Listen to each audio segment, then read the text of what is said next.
áreas onde a alegria do Evangelho deve ser comunicada. Sim, todos. E ele mencionou alguns setores importantes: política, economia, ecologia.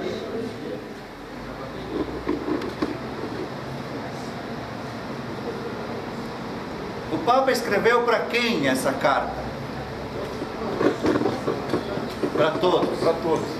Então é uma palavra da igreja para a humanidade, ele considera assim. É uma coisa abrangente. Esse é o primeiro ponto. E para isso nós precisamos de diálogo. Dialogar com todos os setores da sociedade. A igreja, ela não é aquela mestra mesmo que diz: eu tenho a palavra, eu sei tudo. Mas é aquela que está colocando as pessoas para conversar. E a partir disso, ela tem sim valores a partir do Evangelho para colocar nesse diálogo e fazer com que esse diálogo também gere nova sociedade. Então, essa mensagem, ela tem que ser fermento na massa, ser sal da terra, ser luz do mundo.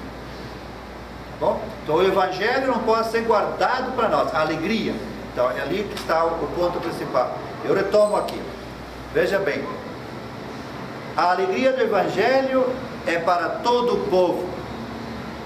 Não se pode excluir ninguém. Assim foi anunciado pelo anjo aos pastores de Belém: não tenhais medo.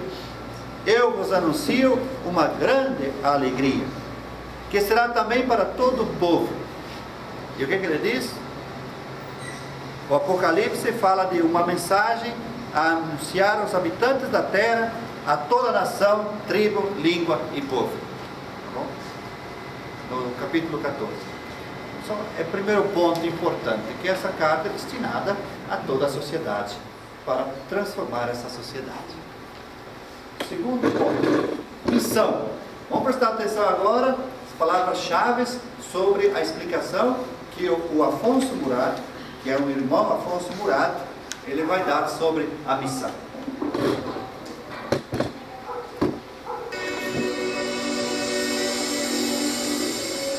A igreja em saída é a comunidade de discípulos missionários que saem na frente, que se envolvem, que acompanham, frutificam e festejam.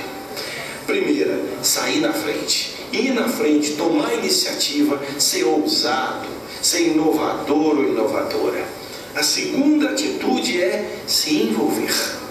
Estar próximo às pessoas e aos grupos, estar com eles e com elas como irmãos e irmãs, não como os sábios, os doutores, os que têm o poder do ensinamento. Terceiro é acompanhar. Por quê? Processos pastorais se fazem com acompanhamento. Então, acompanhar faz com que a gente aprenda com os processos pastorais. Frutificar, porque quantas vezes acontece isso na nossa prática eclesial, que a gente faz uma reunião cujo fruto principal é conduzir a outra reunião. Nós precisamos ter frutos, resultados, isso, resultados para o bem da igreja e do mundo. E por fim, festejar. Como é importante saborear as conquistas, agradecer a Deus, agradecer as pessoas e culminar tudo isso com a celebração litúrgica.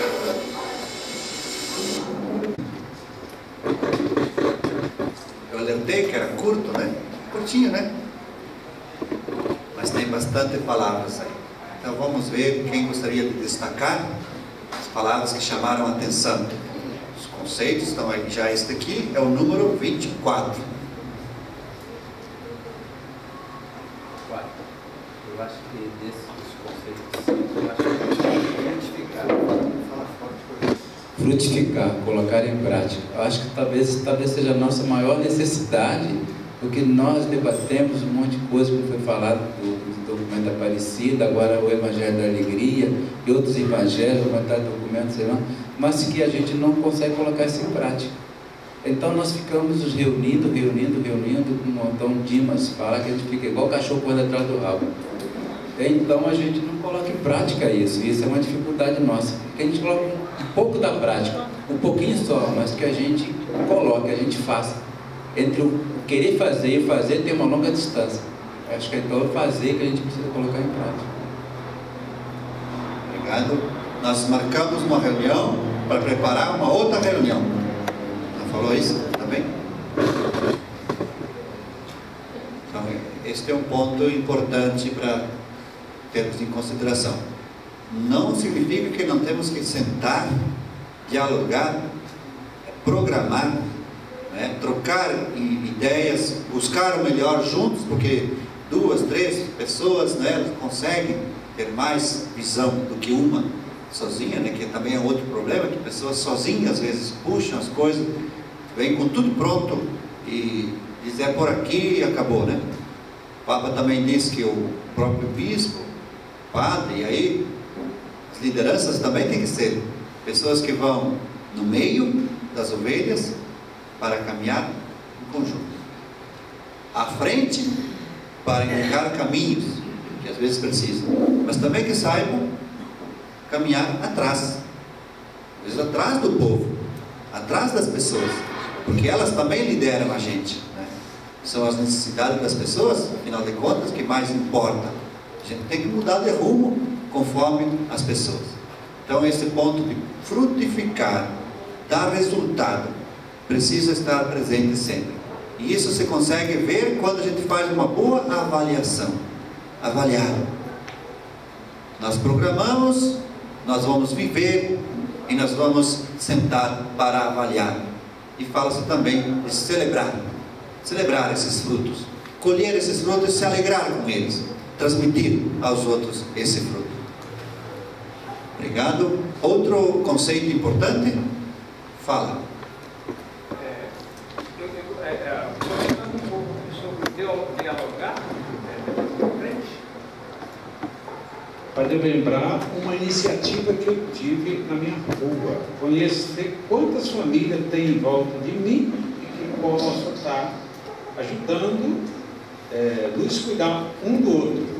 Eu tenho, em volta de mim temos 40 famílias e um dia eu tomei a iniciativa, peguei o número do telefone de cada um e o nome de cada pessoa e pedi para que cada um procurasse conhecer o vizinho da direita e da esquerda e procurar combinar uma maneira com ele, dialogar.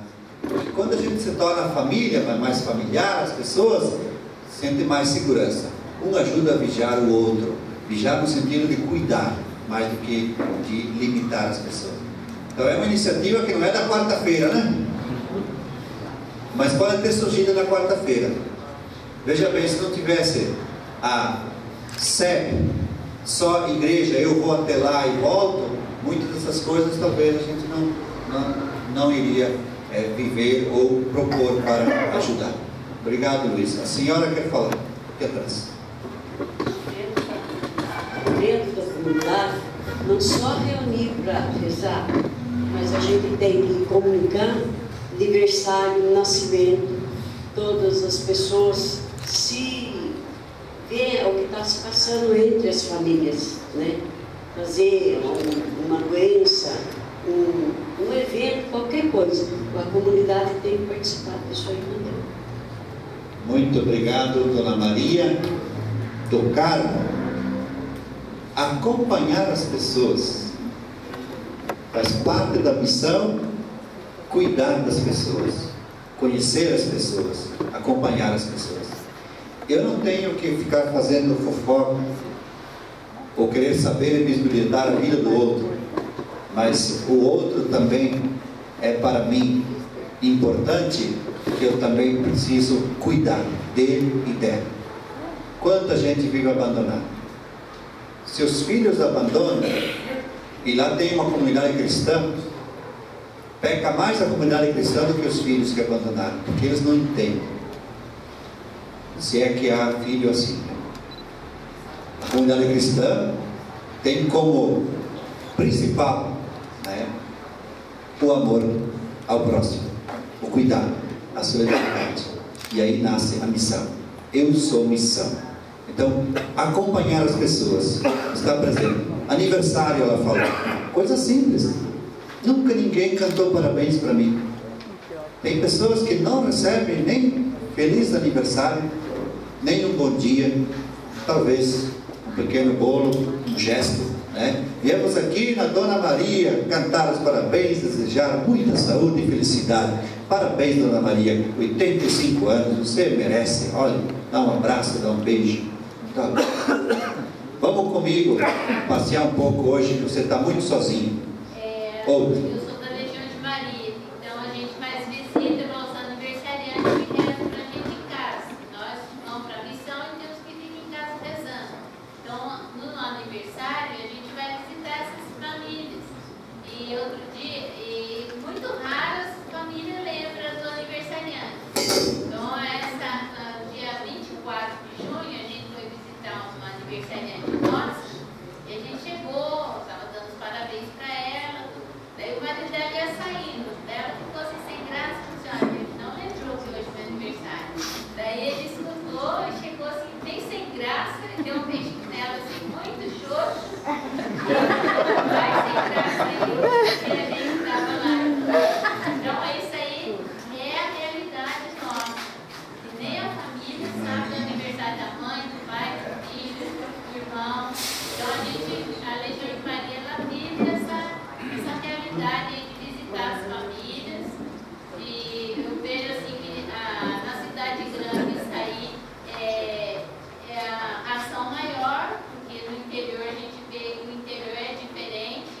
Eu já fui lá no Paraná, já vi que lá é muito diferente que daqui de São Paulo, que as pessoas saem mais assim para visitar um vizinho, uma comunidade diferente. Então a gente vive essa realidade sim hoje.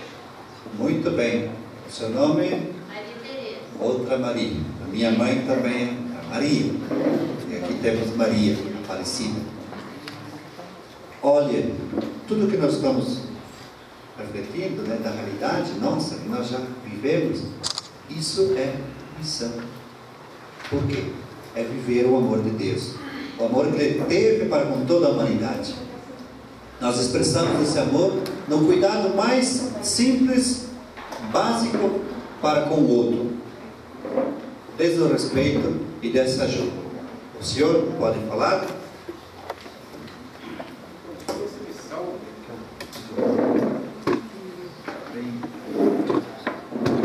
Sobre essa missão que estamos repetindo agora nesse momento, eu acho interessante, porque nem Jesus disse, né? Estive preso, não me visitaste. Estive doente, não me visitaste. Então, quando a gente está sobre essa missão, como foi colocada ali, ir, então muitas vezes, né? Muitas vezes tem falado com o padre e o padre Lessa, a gente tem que ir muitas vezes em águas mais profundas. O que é águas profundas? Porque é muito fácil a gente hoje receber a palavra, o ensinamento, né? Tipo assim, o cafezinho com leite, o bolo, tipo, só vai nos alimentando, mas a gente não se doa, né? Então, eu e minha esposa, nós temos um trabalho que a gente faz assim, entre aspas, particularmente, nós somos funcionários também, né? A gente vai, às vezes, em penitenciária, né? Às vezes, hospitais, asilo, entendeu? Né? A gente não fala muito, como estou falando porque veio agora a missão. Então, muitas vezes nós temos que ir em águas mais profundas, né? Muitas vezes a gente conversa com certos presidiários, às vezes não sabe o que é o amor de Deus, né? Não sabe o que é o amor de Deus, né? Então a gente tem que levar esse amor de Deus, evangelizar, né? E preparar e acompanhar para que, se um dia ele sair daquele local, ele saia, tá? Para anunciar também o evangelho, como Paulo também. Paulo também esteve o quê? Quase praticamente 3 anos preso, né? Mas o quê? Então ele foi em algo mais profundo. Depois ele daquilo ali tirou algo bom para anunciar o nosso evangelho, né? Anunciar para as pessoas, traficantes, por exemplo. 2 anos atrás, nós fomos aqui no Campos Alemães, eu fui anunciar o evangelho, né? Não fui igreja, fui pelo Espírito Santo, já vai, peguei e fui, né? E estava lá falando com o rapaz, ele não tinha primeira comunhão, não era crismado, entendeu, né? Ele vivia de vender drogas. Aí eu comecei a falar sobre o amor de Deus para ele, né? E um dia eu cheguei na casa dele lá, ele estava fumando. E quando eu cheguei lá, ele falou: ô seu Geraldo, entra pra dentro. Quando eu cheguei, ele dispensou os dois que estavam fumando, foi embora, e sentei no sofá e comecei a falar com ele. Ele perdoou o pai, um assassinato, mataram o pai dele, né? Eu peguei e falei assim: não, você tem que perdoar as pessoas que mataram o seu pai, isso. Eu levei ele ao amor de Deus, né? E depois de passar um certo tempo, o que aconteceu, o pai Gêmeo? Ele fiquei sabendo que estava com uma moto, depois aconteceu um acidente com ele morreu. Quer dizer, pelo menos, né, alguma coisa ele ouviu de Deus, né? Então isso que seria missão, algo mais profundas. Muito obrigado, Geraldo. E se a gente abrisse assim o coração, quantas coisas bonitas nós temos para dizer. Por que isso é possível? Porque vocês aqui estão saindo da sacristia da igreja como só a paróquia lá, a matriz. Vocês estão nas casas, estão nas ruas, estão nas sedes. Sectorização da igreja é isso, para que ela esteja mais presente em todas as realidades. Palavras-chave então aqui: sair na frente. Outra, se envolver. Se o Geraldo não fosse lá, não se envolveria. E aí há riscos também. Só que o Papa diz: eu prefiro uma igreja acidentada do que fechada. É uma igreja acidentada, enlameada, do que uma igreja fechada, porque tem medo de sair. Ali ele falou os padres, né? Com cheiro de ovelhas. Padre com cheiro de ovelha. Acompanhar, frutificar e festejar. A igreja em saída é a comunidade de discípulos missionários que primeireiam, que se envolvem, que acompanham, que frutificam e que festejam. Nós merecemos um bom café. Então agora a gente vai fazer um pequeno intervalo. É missão de todos nós. Deus chama, quer ouvir a sua voz. É missão de todos nós. Deus chama, quer ouvir a sua voz. O Deus que me criou e que me consagrou para anunciar o seu amor. Deus que me criou e que me consagrou para anunciar o seu amor. Obrigado a vocês, cantores e cantoras de Deus. Na primeira parte, sobre o conceito de missão, sobre a origem da missão, a fonte da missão, que é o próprio Deus, e sobre a importância de entender que este Deus atua e age em cada um de nós. E quando Ele atua e age em cada um de nós, a nossa vida se torna missão. Eu sou missão. Que missão não é fazer coisas, mas ser aquele amor de Deus para o outro. Por isso exige uma saída. Saída de nós, saída da nossa casa, saída da comunidade. Aí vem a expressão, uma igreja em saída. Por quê? Porque Deus foi o primeiro que saiu. Deu o seu exemplo, pelo amor que Ele tem pela humanidade, não se conteve em si, e Ele quis abraçar toda a humanidade, se auto-enviando em Jesus. E hoje nós temos essa missão. A missão que nos tem, a missão que tem a igreja. Não somos nós que temos uma missão, nem a igreja que tem uma missão, mas a missão tem a igreja. A igreja é sinal e sacramento. Sinal para mostrar o caminho. Sacramento como instrumento para concretizar, para viver o amor de Deus no mundo. Tá bom assim? Depois a gente passou para a exortação apostólica, a carta do Papa Francisco, Evangelho Gaudium. E estamos vendo alguns comentários, extraindo algumas pérolas, palavras motoras, palavras importantes, ideias. E com a reação nossa, vimos que nós estamos no caminho. Isso que é bonito. A riqueza de ser uma igreja de service, rede de comunidades, comunidade de comunidades. Essa é a saída para romper com as estruturas caducas, do qual fala o documento da Aparecida, que já não favorece a transmissão da fé. Buscar novos meios, reorganizar a nossa vida. Então as pequenas comunidades, os núcleos, as famílias, os círculos bíblicos, as SEBs. SEBs é muito mais que a pequena comunidade.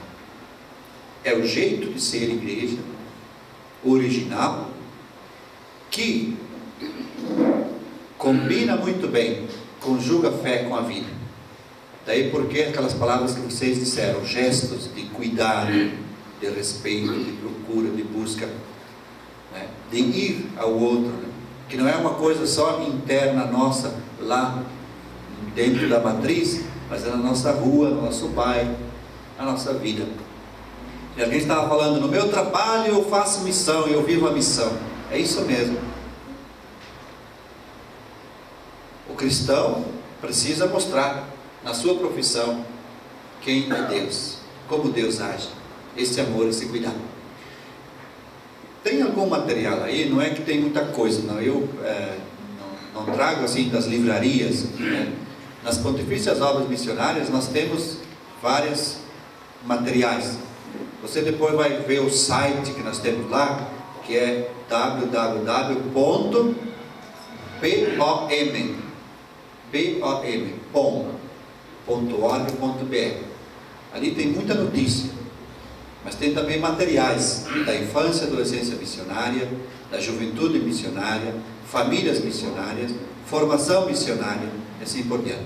Trabalhamos em sintonia com o Conselho Missionário Nacional, que é o organismo que reúne todas as forças de animação missionária. Mas quando a gente fala de missão, para nós, a missão ela é ousada, ela é além da nossa comunidade local. Então tem aqui o COMIRE, Conselho Missionário Regional, no estado de São Paulo, que depois tem o COMIDI, Conselho Missionário Diocesano. Qual é o papel desses conselhos? Animar o cristão para que ele também coopere, colabore para com a missão aqui, mas sobretudo além fronteiras. Então esta literatura, esses boletins, né? Por exemplo, as Pontifícias Obras têm o SIM. SIM é Serviço de Informação Missionária. São 4 exemplares no ano e a gente traz aqui notícias, textos, reflexões sobre as obras missionárias no Brasil, que colocamos os 2 Papas Santos, né? Mas tem também muita coisa. Depois eu vou apresentar também o material da campanha missionária. Já está pronto, já foi enviado e já está chegando em todas as dioceses do Brasil, mais de 276 entre dioceses, arquidioceses e prelazias. As Pontifícias Obras organizam aí o cartaz, tem aí um rolo de cartaz, tá aí. Definem o tema, o lema, a gente vai apresentar depois, vou deixar para vocês uma apresentação em PowerPoint, ou em Prezi, que é um outro tipo de apresentação, tá chique, tá aí. O tema é inspirado na campanha da fraternidade, que era o quê? Fraternidade e tráfico humano. E aí nós escolhemos essa missão para libertar. E o lema está aí: enviou-me para anunciar a libertação. E vamos ver qual é a missão da igreja na libertação de pessoas. Aí tem o tráfico humano no mundo. A gente amplia, né, o tema da campanha da fraternidade, que esse tema, a gente sempre escolhe um tema para animar as pessoas, para conhecer melhor, é um desafio, e esse tema é um tema difícil, um tema muito difícil, muito complicado. Vocês viram como é difícil, que a gente não vê, a gente não quer ver também, tapa o olho e tal, e é um pouco complicado. A rede Um Grito pela Vida, trabalho escravo, migrantes no meio urbano, combate ao trabalho escravo no meio rural, tráfico humano, povos indígenas e quilombolas, tráfico de crianças e adolescentes, até para adoção. Veja só a vida como está sendo violada. Tráfico humano e a Amazônia, e tráfico humano em juventude. É a novena missionária em DVD e a novena missionária em livrinho. Também vou deixar para vocês exemplares. Vocês podem adaptar, talvez depois nas séries fazer um material, que acho que a Bernadette também já vem fazendo em outros anos. Mas o que nós temos ali? A capelinha missionária. Quem tem aí a capelinha? Eu trouxe, porque lá na CNBB ainda tem essas capelinhas que, lembra que ele foi o Papa Bento XVI que deu de presente para os bispos aqui na América, essa capelinha, que tem então uma explicação aqui das páginas do Evangelho, né? Tem uma apresentação em PowerPoint dessa capelinha, são páginas do Evangelho de como ser discípulo missionário, né? Precisa entender bem isso, né? Eu tenho isso, depois também ela pode passar, vocês lá na série